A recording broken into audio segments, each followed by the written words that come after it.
So now looking at a large section of the course, negative externalities. Explain what is meant by negative externalities. We need to have a really good solid definition of this and explain how negative externalities lead to market failure. So if we remember from the last presentation, market failure is where the free market system fails to lead to economic efficiency. So it's either allocatively inefficient or productively inefficient. So just a general look at what externalities are in the first place, because we have to look at negative externalities and positive externalities. So negative externalities are whereby a third party is affected either positively or negatively by the actions of others.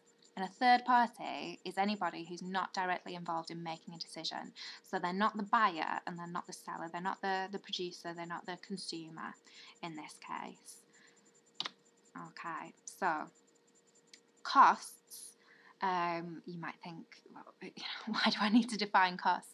But when we're looking at negative externalities, it's really important to understand who is bearing the costs of an action. So we have private costs, and those are costs incurred by those taking the particular action. So the buyer, that's just going to be the price that they're going to pay, and the seller, the costs of production, of producing that product. Whereas external costs are costs that are the consequences of that action, so the consequence of an externality, and it's incurred by a third party. So we have an action taking place where there are negative costs, there are negative things happening to a third party, so someone not involved in making that decision. And the social costs are basically just the total cost of an activity, so the true cost of a particular action. So to work that out, you'd have private costs plus the external costs. This is just a diagram of showing the costs. So we've got private costs in the middle, add your external costs equal your social costs. Okay, so actual definition of a negative externality is where the social costs of an activity are greater than the private costs, and this happens because there is an external cost. If the social cost equaled the private cost, that would be because there's no external cost on a third party. Okay, so in the textbook, if you read pages 58 to 61, you'll find out a lot of information about this. So what is meant by a negative externality? It's just where the social cost is greater than the private cost, and this happens because there is a divergence between private costs and social costs because of the existence of an external cost. But, who cares? Why is this important? Why does this lead to market failure? Okay, so if we draw a diagram of what a negative externality looks like, now this is a negative externality in production. There are negative externalities in consumption. You don't need to know about those. You might want to find out about them, but you don't necessarily need to know about them for this OCR exam. But here we have demand, and this is representing the social benefits and the private benefits. It's called marginal social benefits, marginal private benefits, but it's more kind of A2 in terms of why this represents the marginal. So I'm not going to go into too much explanation about that kind of M in front of it, but all this is saying here, this labelling is saying that there's no positive externality taking place here, just to make my diagram a little bit simpler to understand. Okay, so this supply curve here, S1, represents my marginal private cost. So marginal, just in very short terms, just means the additional from producing one more unit of output, so the additional cost in this case. But the producer just takes into account their private costs. They don't take into account the external costs as well, because they don't feel the external costs. So their costs are actually a lot lower than the true social cost of the activities. And that's why the supply that the producer is facing is way out here, because we know that when your costs are reduced, supply moves out towards the right hand side of the diagram, whereas if your costs increase, it moves into the left hand side. So the social costs here represent the equilibrium if the producer took into account the full cost of their activities, but they don't. They only take into account the private costs, so they're out here. And this gap between the private costs and the social costs is the external cost.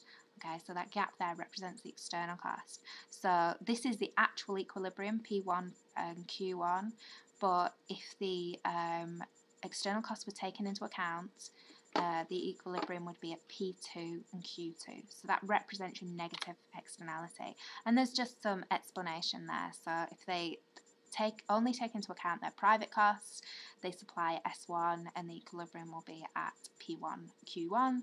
However, if they took into account the full cost of their actions, they would be at S2 and the equilibrium would be at P2, Q2. Okay, so we're kind of getting there, but we don't, it's like, oh, very nice. But yeah, again, why is this market failure? Well, it's market failure because the supply is much larger than it should be. Okay, and that means when the supply moves out towards the right, we know that that puts downwards pressure on the price. So the price is lower than it should be, and that means that the equilibrium quantity is much larger or higher than it should be. And so this means, oh, bit of a spelling mistake there. There should be a double O there.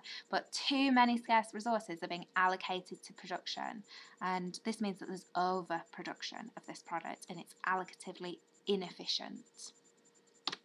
Okay, so that is how negative externalities lead to market failure.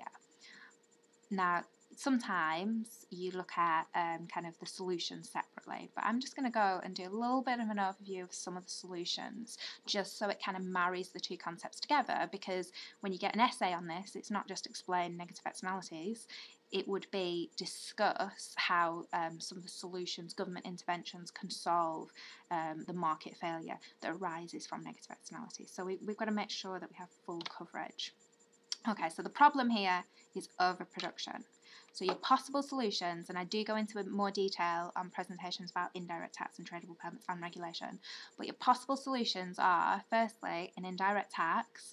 Now this works by raising the cost of production and shifting the supply inwards, or you could use a tradable permit. I don't think there's an E there as well, bad spelling mistakes here. And this raises the cost for polluters and rewards those who don't pollute or pollute less. Or you could have regulations such as a ban on production, which would just get rid of the supply, or a fine for overproduction. So maybe it's like a sort of half permit scheme I've written there. So these are all kind of solutions. I do go into more detail on the presentations for each of these solutions. Okay, so just a bit more detail about taxes. A direct tax, there's two different main types of tax. A direct tax, which is one that taxes the income of consumers or people and firms and can't be avoided. Or an indirect tax, which is a tax levied on goods and services to discourage consumption of a particular good or service. So it's very targeted, this indirect one. Okay, and the effects of tax, well, a direct tax, say income tax on your income, it's going to reduce your income. So it probably, if we were looking at a normal good, I don't know why I've not put in the second equilibrium here, so the price would have decreased and the quantity would decrease, but it shifts demand inwards, as long as it's a normal good, because it's reduced your income so you can afford less of this product. Okay, so very interesting. But this is the one that we look at when we're looking at market failure and government intervention. We're looking at an indirect tax. So what it does is it increases the cost of production and it shifts supply to the left. And this puts upwards pressure on the price. It causes a movement along the demand curve. And the important thing is it reduces the equilibrium quantity, which is what you wanted to do, to reduce this, this allocative inefficiency. Okay, so we can see here on the left we've got a diagram for negative externalities, and on the right we've got a diagram for a tax. And if you're very clever, you'll have spotted that they're the same diagram. They are the same diagram, slightly different labelling here. So if you have a tax, if you apply a tax that is the same size as your external cost, you can solve your problem of negative externalities. Now, if you're super clever, you'll have realised that actually getting that the same size as that might be a little bit complicated, but we'll go into that when we look at indirect taxes. Okay, so just a bit of an explanation. When indirect tax is applied to a product, this raises the cost of production, shifts supply inwards as fewer units of output can be produced with the given resources. This causes excess demand, which puts pressure on the price, which causes a movement along the demand curve. The new equilibrium price is higher than before, and the equilibrium quantity is lower than before. So it's reducing this allocative inefficiency, and that's gone a little bit further than the specification objectives.